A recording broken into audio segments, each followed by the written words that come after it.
No. Thinking he's safe, he crawls out to see if the ghost is clear, but that's when the boy is suddenly pulled back under the bed and finds the rotten woman right above him. What it is, guys? It's your boy Blastphamoushd, and today we are here to watch some scary shit. Now, this video is called How to Beat Every Monster in Scary Stories to Tell in the Dark. If you guys want to watch the original video, the link's in the description down below. Let's do this. If you were being hunted by 6 terrifying monsters and each one wanted to kill you in horrible ways, what would you do? I'm going to break down the mistake. Shit in my hand out of fear and throw it right into the monster's face. Don't you judge me. I'll do anything if I'm afraid enough. That's real, so you can't judge me for that. Made what you should do and how to beat every monster in scary stories to tell in the dark. These kids are about to be hunted down by pure evil. It's Halloween night, and they're here to explore an abandoned house. Rumor has it that this place is haunted by the ghost of a child killer. But rumor also has it that none of them are black. Let the record show that to be the truth. The ultimate truth of this whole situation. When this kid Augie learns that children were murdered here, he refuses to go inside. His friend Ramon isn't scared and insists they walk inside to check it out. But that's because he's got a female there with him. You know what I'm saying? That you always gotta lie about how brave you are in front of women. I noticed that when I've heard some of the most cowardly people tell women that hey, I'm with the shit. You know what I mean? I'm about that life. I'm all in there. You know what I'm saying? And then the minute it go down, they wouldn't bust a grape in the fruit fight. But they're about to discover a dark secret that will haunt them for the rest of their lives. The others go upstairs while these two explore the kitchen, and Ramon here notices these grooves on the wall. With the girl's help, they push the shelf aside, revealing a hidden door behind it. Walking through, Stella looks through the items around them, and she begins to realize that these are the possessions of Sarah Bellows, the murderer who lived here 70 years ago. Legend goes that she lured children into the house with her scary stories and used poison to murder anyone who came by. The legend says that now her spirit— Bro, that hoe need to eat a sandwich or something. God, Jesus. She's like on the 4th Frieza stage of Dragon Ball Z of anorexia.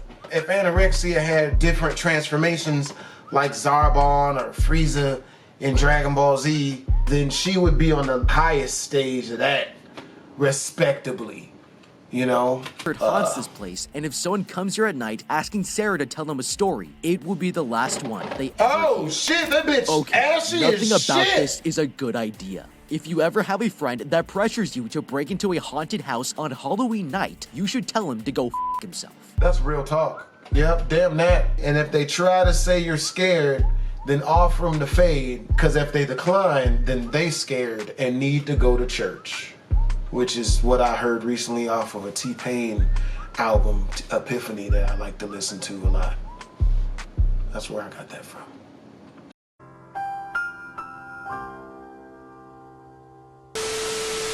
Now, even if you don't believe in ghosts or the supernatural, there's still plenty of reason to be scared out of your mind. It's a statistical fact that on the night of Halloween, children are 3 times more likely to be killed, which makes it the deadliest day of the year for anyone under the age of 17. The reason has nothing to do with ghosts or goblins, but if that doesn't scare enough common sense into you to seriously reconsider your plans on October 31st, then you're putting your life in the cold-blooded hands of natural selection. I love this guy's scene selection. The first one that he showed ghosts taking away that white dude, that was from, I wasn't gonna say Pretty Woman. That's not Pretty Woman. That's from, is that Ghost?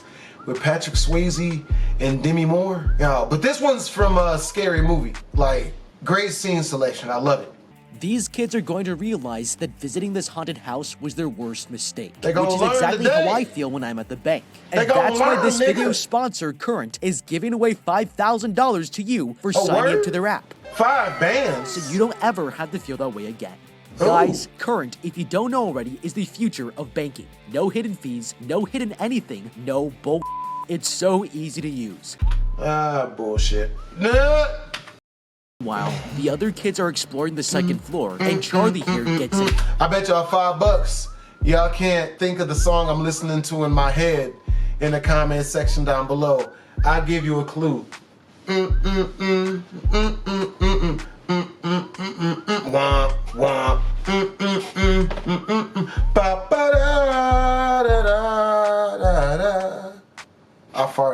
don't think the camera picked it up, so we gonna say I didn't fart. An idea. He runs to hide in a closet so he can scare his friend Augie. But when he peeks through the doors, he's shocked to find the room has completely changed. Shit. And there in the middle of the floor is a woman sitting on a bed. Oh, and she got a big ass dog. And the dog is black. Bruh, it's going down for you. The only way to get yourself out of this situation, it's clear that this white woman wants sex. You just gotta make it do what it do for however long you can do. And then hope the dog don't bite you because he's jealous. Freaking out, he closes the door but hears footsteps approaching him. No. Suddenly, the closet doors burst open and his friend finds him standing there terrified. Charlie walks out asking where the old lady has gone, but his friend has no idea what he's talking about. Realizing the house is haunted, he tells Augie they need to leave and runs downstairs to find their friends. The boys find the others and Bruh, you walking through a haunted house with a dude dressed as the It Clown, one of the most famous child killers of all times, and y'all don't look like y'all not children too. It's not a good idea, son. In the secret room. Not and a that's good when idea. Stella here takes an old book off the shelf. It belongs to none other than Sarah Bellows, the child killer. Scared out of his mind, Charlie insists they should put it back. But suddenly, the door behind them slams shut and all the candles go out. The local bully has followed them to the house and locked everyone inside. His girlfriend demands that they let the kids out because her brother is in there and goes to set them free. But as she opens the door, the bully pushes her down the stairs and closes it. Now she's trapped in with the others, and they're all going to die if they don't find a way out of here. As the kids start to Why panic, would y'all bring a bully with y'all in the first place? Bro, if you in a group of nerds and you got bullies with you, don't be there because you are usually the entertainment. I've been on both sides of that situation and both sides of them sucked. I'm not gonna lie though, being on the side with the bullies is different. It's way more fun, but both of them kind of suck. Stella here asks the ghost to tell her a story, just like in the legend. And that's when a shadowy hand reaches out and unlocks the bolt. Walking through the door, the group is surprised to find no one on the other side, but are so glad to be free that they don't realize they've just been saved by a ghost. Okay. This is getting freaky, because nobody was around to set them free, and we can't explain how a lock like this could have opened on its own. If the kids had looked closely, they would have realized that this bolt recedes at least an inch into the door, and it's also up against a wall-mounted dish rack, making for a very tight corner. So there's virtually no way for something to fall down and push the lock 2 inches to the left to open it. This leaves no room for any natural explanation. And since we're already in a haunted house, we need to strongly consider that this is most likely the result of paranormal activity. Hell no. Now, if this sounds unscientific, bitch, recent studies have suggested that certain locations might actually be haunted for real. According to the study, if a location already has several reports of paranormal activity and someone who isn't aware of those reports visits the haunted location, they are statistically much more likely to experience paranormal phenomena than anywhere else. This doesn't prove ghosts exist, but it's a strong correlation of circumstances, and it should be enough to make you scared shitless about visiting a haunted house in the middle of the night. In the majority of cultures across the world, a ghost is defined as the spirit of someone who has died and refuses to leave. But what's interesting here is that they must anchor themselves to the real world by binding to a person, place, or object. Now, since this book belongs to the girl who died here, there's a very high My homie dropping knowledge out this mug, man. That's some real shit. That's why I don't trust haunted houses, because I've seen situations happen on the internet where someone will go into a haunted house and the thing will follow them. What you gonna do then? What you gonna do then, chance that the book itself could be the anchor that's holding Sarah Bellows' spirit. These kids will soon realize that taking this book out of the house was a huge mistake, because it's going to summon 6 terrifying monsters to hunt them down and kill them. At home, Stella here takes out the book she stole from the mansion and opens it to read the scary stories inside. But there's one that catches her eye. She wipes the page, but the words smear, and she realizes that the letters were recently written in fresh blood. The story describes a boy who hated a scarecrow, but it came to life and murdered him. Meanwhile, across town, Tommy here is doing chores on his parents' farm and passes by the scarecrow, but doesn't realize that this is the first. Is that the bully? Oh snap, I can smell just desserts about to happen. That's what he get just for capping. That scarecrow gonna get into the back of his anus. first monster they're going to face. He walks further into the field looking over his shoulder, but when he turns back around, the straw man is right in front of him, standing on his own 2 feet. He falls to the ground in shock and watches as it starts to come alive before his eyes. It's scary as hell, and the bully runs away screaming for his mommy as the scarecrow chases after him. He trips on a pitchfork laid in the dirt, and seeing the monster getting closer, he decides to face it head on. Standing his ground, the kid stabs the scarecrow in the stomach, but it doesn't even flinch. The monster yanks it out of its own body and rams it straight into the kid's guts before ripping the pitchfork back out. The bully stumbles away in shock and tries to call for help, but suddenly he starts coughing up hay and straw begins to grow out of his wounds. There's nothing he can do to save himself, and he collapses to the ground as he slowly transforms into a scarecrow. That's 1 down and 5 to go. That's a messed up way to go, man. No experience or nothing to be a scarecrow. He just a scarecrow now.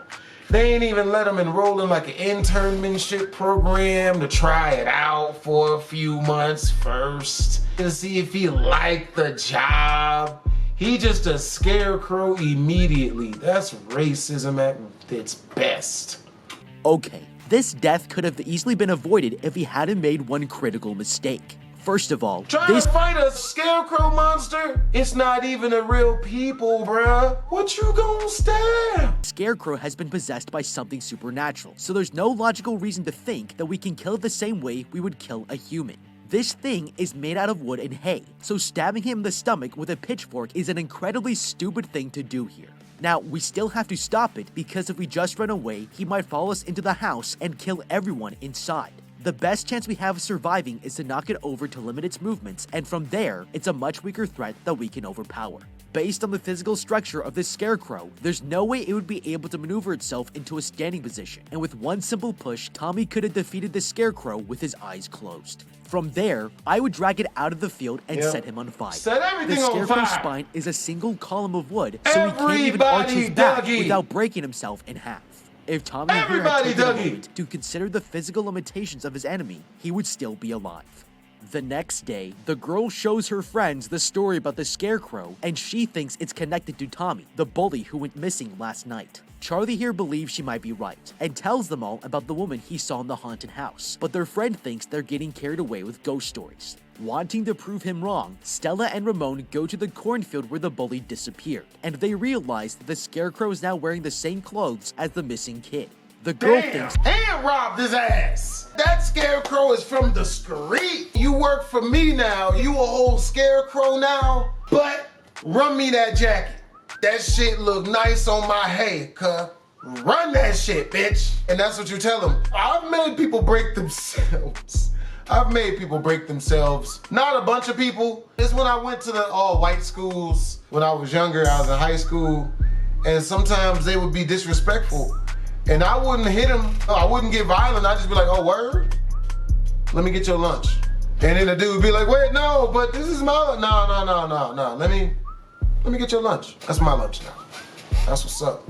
I appreciate you. And your generosity will not go overlooked. And you just bought yourself an all expense paid ticket to me not digging my feet in your ass. Now, please do not get it twisted. Said ticket can be revoked at any time if you decide to, squander this blessing that I'm currently giving you. But I will need a sacrifice. And for now, it is for the low, low price of all of your food. Steakums, nigga. Huh? Fruit cup, nigga. Run it. Gang banging on breakfast. That this is not a coincidence, and whatever happens in the book happens in real life. Her friend Ramon insists she's freaking out over nothing, but he has no idea that tonight they're going to encounter the second monster, and it's even more dangerous than the last. Later that day, Stella decides to take the book back to the haunted house. If these stories are coming true, then she wants no part of it and hopes to put a stop to this curse. But when she returns home that night, the girl is shocked to find her friend reading from the exact same book.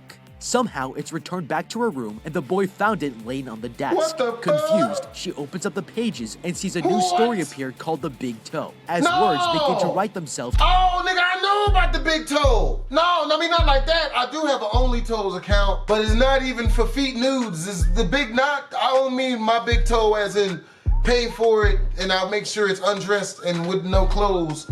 on it and then recently washed.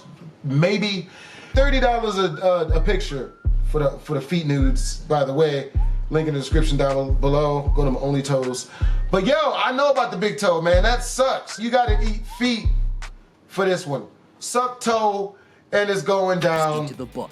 She drops it in horror as they both watch her write out the story of someone who eats a stew full of human body parts. Yep, I knew it. That's when she You gotta eat feet. realizes the stories of her friend Augie Suck and grabs the toe, walkie-talkie, desperate to make sure he's still alive. Suck the toe, bitch. This is instantly terrifying because Augie here has no idea he's about to be killed and they can't reach him in time to warn him. Since there's no other way to intervene, I would try to use the book's own powers to our advantage to save our Yo, that shit a death note. I'd have wrote all types of stuff about me getting rich, owning like a bicycle and stuff, except it's electric. I write all types of beautiful things about myself. You know what I'm saying? That's real. friend. From what we've observed, it looks like these stories are written in blood, so I would draw my own blood and modify the story, saying that Augie ran away and the monster wasn't able to kill him. This might That's a good idea. give us a chance to use the book's power against itself and nobody will die.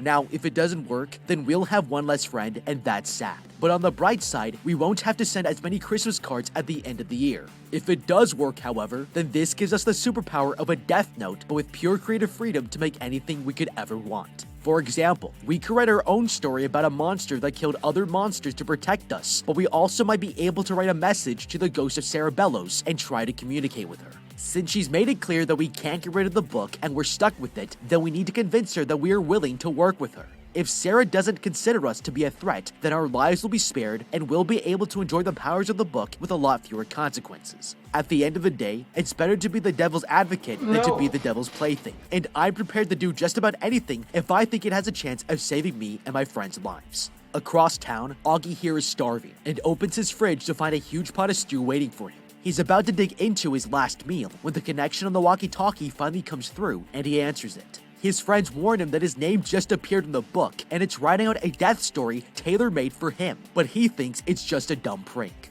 Annoyed and hungry, Augie puts down the radio and shoves a spoonful of stew into his mouth. But then Damn it! Oh, feet! Oh, feet! Feet and mouth! Oh, he just did foot mouth. Oh, no! Oh, no! No! No, not foot mouth. No. he feels something strange and pulls out a huge rotten toe. It's disgusting, and You didn't know you had feet in your spoon before you put it in your face? Come on, son. That's something you figure out beforehand. Or before foot. Only Toes account is in the description if you're trying to see the, because you only got a taste just now. Not like this, not in stew, but. Tips the whole pot onto the floor, realizing that his friends were right. He runs upstairs to his room, but he's just made the biggest mistake of his life. On the other side of the door, a rotting woman's— Oh, and the bitch is homeless. You just ate homeless bitch's feet, bruh. Oh, you know it didn't taste even close to delicious, man. slowly walks through the hallway, and she's missing her big toe. He tries to open the window, but it won't budge, and now he's trapped with— Nigga, you better throw a chair through that shit. Bitch, fuck this. Is it a game? Hell no. no way to escape. Hiding under the bed, No. Augie can only watch in terror as his No. door starts to slowly creak open, No. but no one comes in. No. Thinking he's safe, he crawls out You to see if the stupid. coast is clear, but that's when the boy is suddenly pulled back under the bed and finds the rotten woman right above him. The kid tries to save himself, but she's too strong and he disappears into the darkness. Later, Stella and Ramon arrive and run into the Damn. room looking for their friend, but the only thing they find are the scratches he left on the floor. That's 2 Damn. down and 4 to go. Okay, that's the last time I'm ever eating my mom's leftovers. But this wasn't even the biggest mistake that the kid made. When Augie here realized that a monster was coming to kill him, the first thing he did was run deeper into his house and crawl under the bed. This has got to be the absolute worst place to hide, because once you're found, there's nowhere for you to run. It's a death sentence, and the better option would have obviously been to break the window to escape. Now, if he managed to escape the house and the monster still followed him outside, he'd be a lot more likely to find someone to help him kill it. There were fewer gun laws in 1968 than there are now, so there's a good chance that several of his neighbors are gun owners. If he passed enough houses screaming for help, somebody is bound to show up just waiting for an opportunity. Now you gotta yell fire, bruh. Ain't nobody coming for, oh, he's got a gun. It was like, oh, well, why would I come then? I don't want what you getting. That's obvious. Like this to defend the streets of America. If this kid doesn't have any way to kill the monster himself, he can let the Second Amendment do it for him. It also helps that this monster is missing its big toe, so it'll be much slower than the average human. The mechanics of running requires you to use your toes for balance, and you would fall flat on your face if you tried to run without them. As long as we can run and stay ahead of it, then we'll be able to buy ourselves a lot more time to figure out a way to kill it. The next day, the group meets up and the others learn about what happened to their friend Augie. He's disappeared without a trace, and the same will happen to each of them when their own story is written. But the friends have an idea. Placing the book in a metal barrel, they light it on fire to destroy it for good. But when they dump out the ashes, they discover that the book is completely unburnt. There's nothing they can do to get rid of it. And Stella here I love how the female's like, oh, no, I got it, bro. Jump it. Jump it. Hey, I'm about to jump. Come on, cut. Just start stomping it out. The book is completely unburnt. There's nothing they can do to get rid of it. Fuck it and up. Stella here realizes that they need to research the owner of the book, Sarah Bellows, before someone else dies. They go to the local newspaper outlet, and Charlie here finds an old paper saying that Sarah died at a mental hospital, and after her death, the surviving family members began to mysteriously disappear. Stella here checks the book and realizes that each member of the Bellows family has their own deadly story. As the girl flips through the pages, the title of a new story appears called The Red Spot, and Charlie's big sister is next to die. That night, this girl Ruth is trying to pop a massive zit on her cheek, but behind her, a ghostly shadow starts to stretch across the bathroom ceiling. That's when she sees something move under the skin, and suddenly hundreds of spiders come bursting out of her face. The girl starts to freak out, and when the friends finally reach her, they find her screaming on the floor in terror with spiders crawling everywhere. This kid douses her with a bucket of water, and they manage to save the sister's life. But that's now 2 down, 1 saved, and God, geez, they really get, yep. Yeah, you gotta say the pretty female, man. If that chick was the ugly one, I'm not gonna risk no spiders. I'm not gonna risk getting crawled on by no small spider to save no 4. That's just how the world works. That's nature, baby. Natural selection, bitch. You better get surgery, bitch. Don't be out here looking like the unattractive female in Scooby-Doo and expect for dudes to risk life, liberty, and possibly getting caught on by a harmless small spider just to save your unsavory looking ass. There are 3 more friends to go. Okay, this was a close call, but the big takeaway here is that now we know we can intervene in these death stories. Since we can read the story being written before it happens, then as long as we stay in the I hope you got the butt cheeks for that.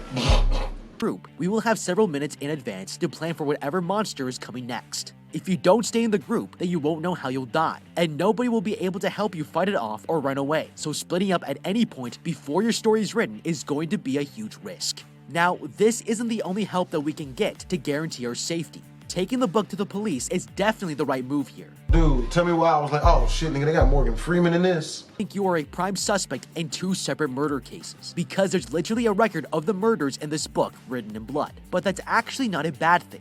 First of all, there's an easy way to prove that this book is supernatural, because if they wait long enough and you make them watch, eventually it will go after a new victim and they'll be able to see the book writing in itself. We can also easily demonstrate to them that nothing can destroy this book, which breaks the laws of physics, and they'll have no choice but to listen to us. Now, if they decide to ignore the proof we give them, then that's okay too, because if we are the prime suspect in their investigation, then we'll have police surveillance watching our every move, and when a monster shows up to kill us, they might be able to save our lives. At the very least, we can lure the new monsters straight into the police, and we'll get to watch our tax dollars at work. The next day, the friends visit the hospital to find records on Sarah Bellows when she was a patient here. They sneak into a restricted area and look for the red room where the older files are kept, but Charlie here doesn't want to go and is terrified that he might be next.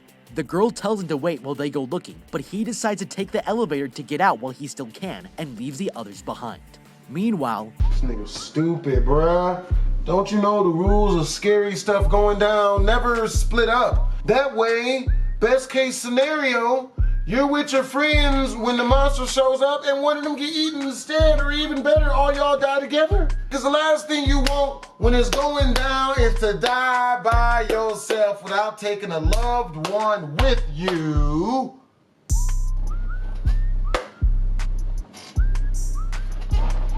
Geico, are you in good hands? I had nothing, man. I'm just making it do what it do, man. His friends find the records room and discover the medical files of Sarah Bellows. Reading it, they learn she was admitted by her family, and the doctor supervising her case was her own brother, who tortured her through horrible medical treatments. Damn. The girl pulls out a wax cylinder from a can, and Ramon here recognizes that it's an audio recording. Listening to it, they hear I thought he tortured her by shoving it up her anus. I was like, oh. the doctor interrogating Sarah, demanding she confess to poisoning the children. The woman insists that mercury from the family's paper mill spilled into the water supply, and Ramon here realizes her own family was framing her for crimes she didn't commit. That's when she suddenly starts telling a story about their friend Charlie, and terrified, they realize that he's next to die if they don't save him. Upstairs, Charlie is completely lost, and tries to find an exit when all of a sudden an alarm goes off as the hospital's lights turn red. Reaching an intersection, he sees a fat-pilled figure walking towards him at the end of the hallway and runs in the opposite direction, but the same figure is at the other end too. Everywhere he goes, there's no escape, as the monster appears at the end of every corridor and slowly gets closer. Finally, they surround him on all sides, and the pale lady embraces the boy, absorbing him into her body. It's horrifying, and there's nothing he can do to escape. By the time his friends arrive, he's vanished, and the only thing left is his pen. That's 3 down, 1 saved, and 2 to go. Okay, this monster is scary as hell. She's like that great aunt that you only see on family reunions, and you can't do anything to avoid her suffocating hugs. Now, if we don't panic, we can survive this pretty easily if we use our time wisely to observe our surroundings and find things to use to our advantage. First of all, there are a lot of rooms in this hallway, and it's worth looking to find if any of them have a window to break and escape out of. If it's looking like none of the rooms have windows, then the next best thing is to get through the monster by going above her through this ventilation shaft. It probably wouldn't be too difficult to find tables and chairs in some of these rooms, so I would try to gather as many as I could find into the middle of the hallway intersection. Then I would line them up so that I'm on a platform above them. The tables will stop them from being able to reach me, and it buys me time to try and loosen the grate of this ventilator shaft to crawl in and make my way out of the building. Now, if we can't manage to open the ventilation, we're already at least 2.5 feet above them and could easily jump over the monster in any direction we wanted. As long as we continue to cordon off the threat, we can search for an exit without getting hugged to death by Great Aunt Berta. That night, Stella and Ramon are taken to the police station after being caught in the hospital. The sheriff asks them what they know about the missing children, and they tell him about the book and its powers, but he doesn't believe them. The man will let them go without some proper answers, so they stay the night in jail. This is the worst possible place they could be, because another monster is coming, and there's nowhere for them to run. Later, the sheriff sees a new story has appeared in the book, and asks the kids about it, but they're interrupted as all the lights in the station go out. His dog begins growling at a noise in the other room, so the sheriff goes to investigate. But something suddenly falls out of the chimney, and the cop realizes it's a severed head.